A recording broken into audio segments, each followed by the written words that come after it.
கோவையில் மழையுடன் சூறைக்காற்று வீசியதால் மின்கம்பங்கள் அடுத்தடுத்து சாய்ந்தன. விவரங்களை செய்தியாளர் சுதீஷிடம் கேட்கலாம். சுதீஷ், வணக்கம். கோவையில மழையோட சூறைக்காற்றால மின்கம்பங்கள் சாய்ந்திருக்கிறதா அண்மை செய்தியை பார்க்கிறோம்.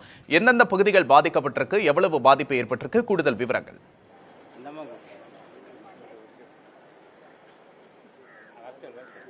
கடந்த 2-3 நாட்களாகவே கோவையில் பிற்பகலுக்கு பிறகு சூறைக்காற்றுடன் மழை பெய்து வரக்கூடிய ஒரு சூழல் இருக்கிறது. அதே போல இன்றைக்கு கடந்த 1 மணி நேரத்திற்கு முன்பாக ஒரு லேசான காற்றுடன் மழை, கிட்டத்தட்ட ஒரு அரை மணி நேரம் மழை பெய்தது. நாம் தற்போது இருக்கக்கூடிய இந்த காந்திபுரம் பகுதியிலும் லேசான காற்றுடன் மழை பெய்திருந்தது.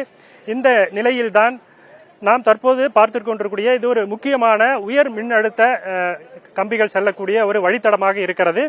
இங்கிருந்து ஒரு 2 கிலோமீட்டர் தொலைவில் ஒரு மின்சார வாரிய மையம் இருக்கிறது. அங்கிருந்து தான் முக்கியமாக இந்த வழித்தடம் செல்கிறது.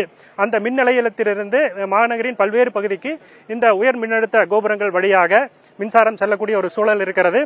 இந்த கம்பங்கள் முழுவதுமாக இந்த பகுதியில் அடியோடு சரிந்து கிடக்கக்கூடிய காட்சிகளை பார்க்கிறோம். இங்கே 2 புறங்களிலும், சாலையின் 2 புறங்களிலுமே வீடுகள், ஆயிரக்கணக்கான வீடுகள் இருக்கிறது. மக்கள் வசித்து வருகிறார்கள். மக்கள் இருக்கும் போதுதான் வீடுகளின் மேலே மின்சாரம் சென்று கொண்டிருக்கக்கூடிய அந்த சூழ்நிலையிலேயே இந்த மின்கம்பங்கள் சரிந்து வீடுகள் மேலே விழுந்திருக்கிறது. இங்க ஒரு சில வீடுகள், வாகனங்கள் சேதமடைந்திருக்கக்கூடிய ஒரு சூழல் இருக்கிறது. நாம் இந்த காட்சியை தெளிவாக பார்க்கலாம். இந்த மின்கம்பங்கள், ராட்சத மின்கம்பங்கள் 1 அடி ஆழத்தில் மட்டுமே இருக்கிறது. அந்த துருப்பிடித்த நிலையில் இந்த மின்கம்பங்கள் இருந்திருக்கிறது. இதனுடைய இந்த லேசான காற்று, இதனுடைய அழுத்தம் தாங்க முடியாமல் இந்த கம்பங்கள் விழுந்திருக்கக்கூடிய காட்சிகளை பார்க்க முடிகிறது. அதிர்ஷ்டவசமாக இந்த பகுதி மக்களுக்கு இந்த விபத்தில் எந்த ஒரு காயமோ, ஒரு அசம்பாவிதமோ நடைபெறவில்லை என்ற ஒரு சூழல் இருக்கிறது. இந்த மக்களிடம் கேட்கலாம். சொல்லுங்க, இந்த எப்படி விழுந்தது? எது மாதிரியான விபத்து நீங்க எப்படி கம்பம் விழுந்தது? எது மாதிரியான விபத்து நடந்ததுங்க? மழை வந்துட்டு. வணக்கங்க. இப்போ இந்த பகுதியில் நான் பிறந்து 45 வருஷம் ஆச்சு. ஆக்சுவலாக வந்து ஒரு ஒரு மேனுஃபேக்சரிங் எது உருவாக்குனாலும், ஒரு பில்டிங் உருவாக்குனாலும் அதுக்கு இவ்வளோ கண்டிஷன் இருக்கு. இந்த வருஷத்துக்குள்ள அது இது பண்ணணும், அதாவது மாற்றணும். மாற்றாம விட்டாங்க. இப்போ இந்த அளவுக்கு ஒரு சேதமாகி, உயிர் சேதம் ஆயிருந்துச்சுன்னா இப்போ யார் இதில் இப்போ தலித்துகளனா உங்களுக்கு எல்லாம் வந்து ஒரு இதாக வேடிக்கையாக போச்சு. இதே வந்து மற்ற பகுதியில் பார்த்தீங்கன்னா அப்பப்போ வந்து மாத்துறாங்க. இப்போ 45 வருஷம் நான் வந்து எனக்கு தெரிஞ்ச வரைக்கும் இப்போ பார்த்தீங்கன்னா ஒரு 30 வருஷம் முன்னால வந்து போட்டது. அதுக்கப்புறம் இது வந்து தன்மை உள்ளதா இல்லையான்னு ஏன் அவங்க ஆராயல, சோதனை பண்ணல. மற்ற எல்லாம் சோதனை பண்றாங்க, இது ஏன் சோதனை பண்ணல? சரிங்களா, மக்கள்கிட்ட கேளுங்க, அவங்களே சொல்லுவாங்க.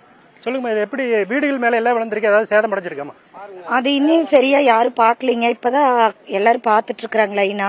இதுக்கு ஏதாவது நடவடிக்கை எடுத்து இது ஃபுல்லா டோட்டலா மாத்தி கொடுத்தா நல்லதுங்க. இப்போ வச்சிருக்காங்க. அது இல்லாம யாருக்கும் எந்த உயிர் சேதமும் ஆகாதனால பரவாயில்லைங்க. யாருக்கு எதா இருந்தாலும் பாதிப்பு தாங்க.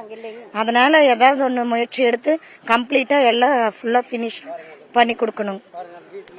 இந்த பகுதியில், இந்த வழித்தடத்தில் செல்லக்கூடிய எல்லாமே ராட்சத மின்கம்பங்களாகத்தான் இருக்கிறது. உயர் மின்னழுத்தம் சென்றக்கூடிய ஒரு மின் வழித்தடமாக இருக்கிறது. 2 புறங்களிலுமே வீடுகள், கடைகள் இருப்பதால் இந்த பகுதியில் பராமரிப்பு முறையாக மின்வாரியம் சார்பில் இந்த மின்கம்பங்கள் முறையாக பராமரிப்பு செய்யப்படாததே இந்த விபத்திற்கு காரணம் என இந்த பகுதி மக்கள் குற்றம் சாட்டுகிறார்கள். இதுகுறித்து கோவை மண்டல தலைமை பொறியாளரை நாம் தொடர்பு கொண்டு கேட்டோம். இந்த விபத்து குறித்து கேட்டோம். கடந்த 40 ஆண்டுகளுக்கும் பழமையான ஒரு மின் கட்டமைப்பாக இருப்பதால் இது போன்ற விபத்து நடந்திருப்பதாக அந்த அதிகாரிகள் தரப்பில் தெரிவிக்கப்பட்டிருக்கிறது. உடனடியாக இதை சரி செய்வதற்கான குழுக்கள் விரைந்து அனுப்பப்பட்டிருப்பதாகவும் அவர்கள் அதற்குண்டான பணிகளை மேற்கொண்டு வருவதாகவும் தெரிவித்திருக்கிறார்கள். கூடுதல் விவரங்களுக்கு நன்றி சுதீஷ்.